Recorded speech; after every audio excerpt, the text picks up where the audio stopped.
الحمد لله وكفى والصلاة والسلام على سيدنا ومولانا محمد المصطفى أما بعد أعوذ بالله من الشيطان الرجيم بسم الله الرحمن الرحيم ظهر الفساد في البر والبحر بما كسبت أيدي الناس صدق الله العظيم. حضرات علماء، حفاظ اور طلباء، بزرگان محترم، برادران اسلام،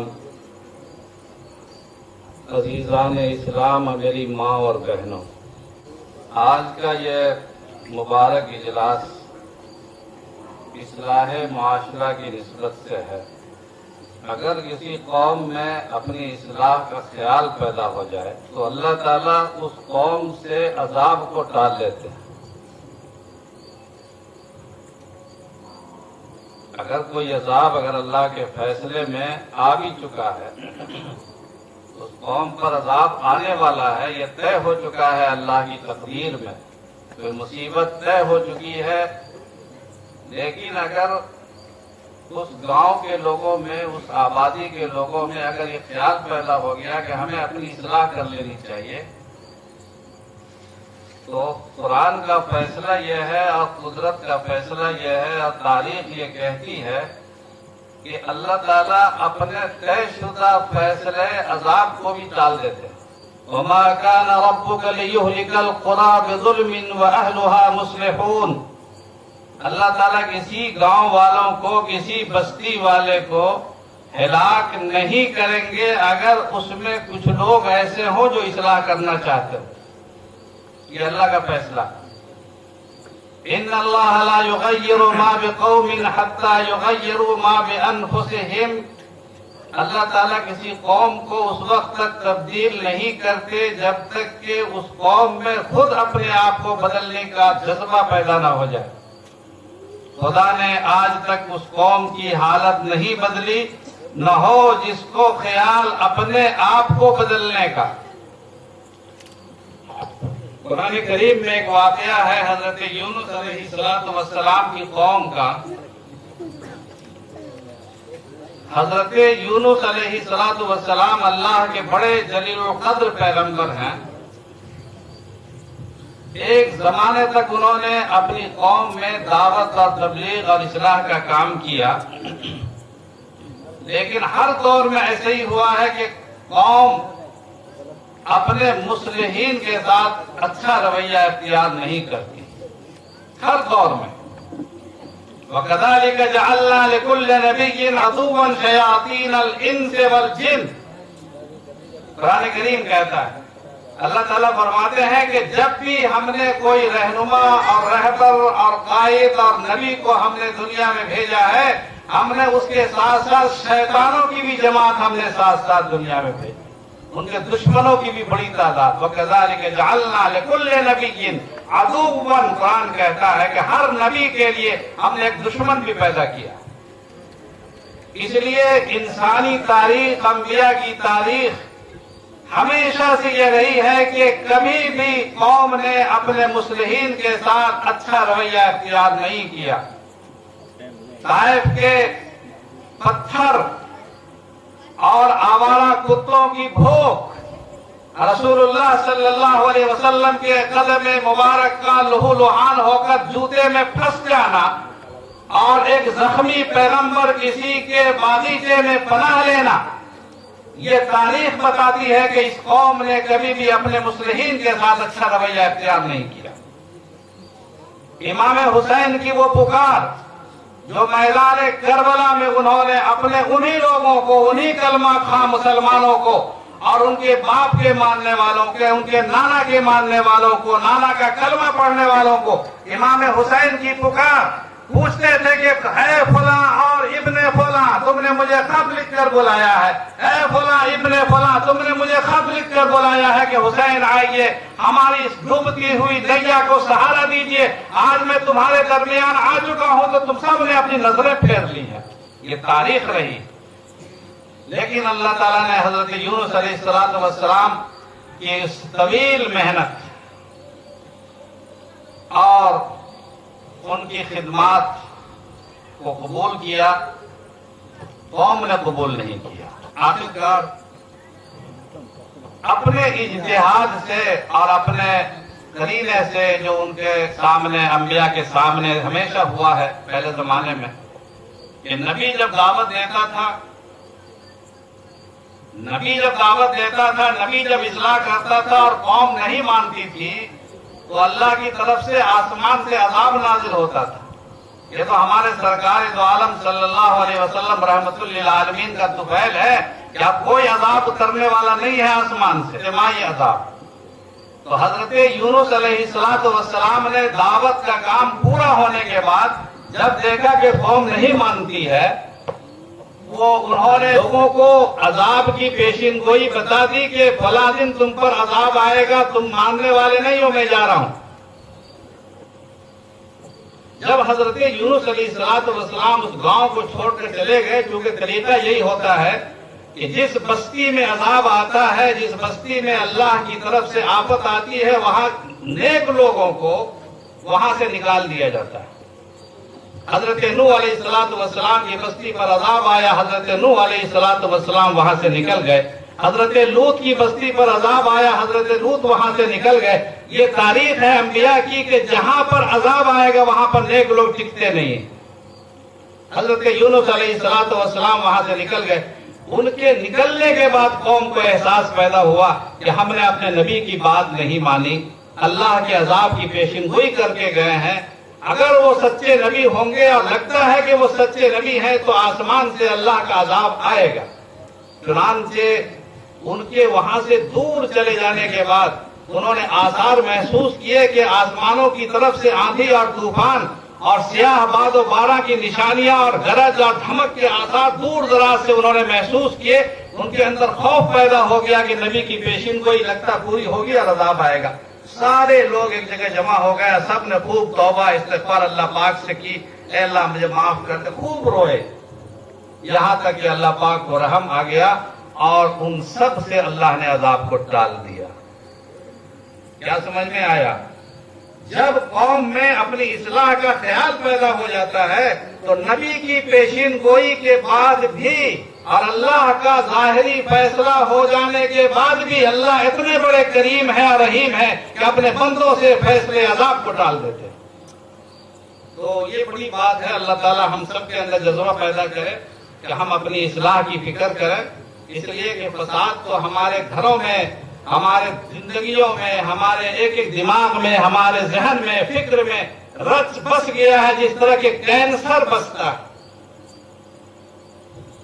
ظہر الفساد فی البر والبحر بما کسبت ایدی الناس، قرآن کریم کہتا ہے کہ دنیا میں جو فساد ہے اور دنیا میں جو تباہیاں ہیں اور بربادیاں ہیں، یہ بربادیاں اللہ کی طرف سے کوئی ظلم نہیں ہے، بما کسبت ایدی الناس، انسانوں کے کرتوت کی سزا ہے جو اللہ کی طرف سے مختلف وباؤں کی شکل میں، کبھی عذاب کی شکل میں، کبھی مہنگائی کی شکل میں، کبھی بھوک کی شکل میں، کبھی بدامنی کی شکل میں، کبھی گھروں کو توڑے جانے کی شکل میں، مولی اور گاجر کی طرح کاٹے جانے کی شکل میں اللہ کی طرف سے یہ عذاب اترتا ہے، اور اس لیے اترتا ہے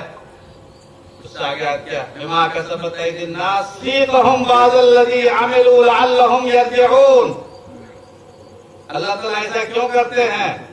تاکہ ان کو تھوڑا سا چکھا کر کے مزہ سزا دے کر کے جگہ دے، بیدار کر دے، لعلہم یرجعون، تاکہ وہ لوٹ کر واپس آ جائیں، اپنے گھر کی طرف واپس آ جائیں۔ اس لیے نہیں کرتے کہ میرا بندہ پریشان ہو۔ اللہ ظالم نہیں ہے، اللہ تعالیٰ بے رحم نہیں ہے، اللہ صرف جگانا چاہتے ہیں، لیذیقہم بعض ما عملوا لعلہم یرجعون۔ اے بندو، اے میری در سے بھاگنے والو، صد بار گر توبہ شکستی باز آ، ای درگہ ماں درگہ نومیدی نیست، ای درگہ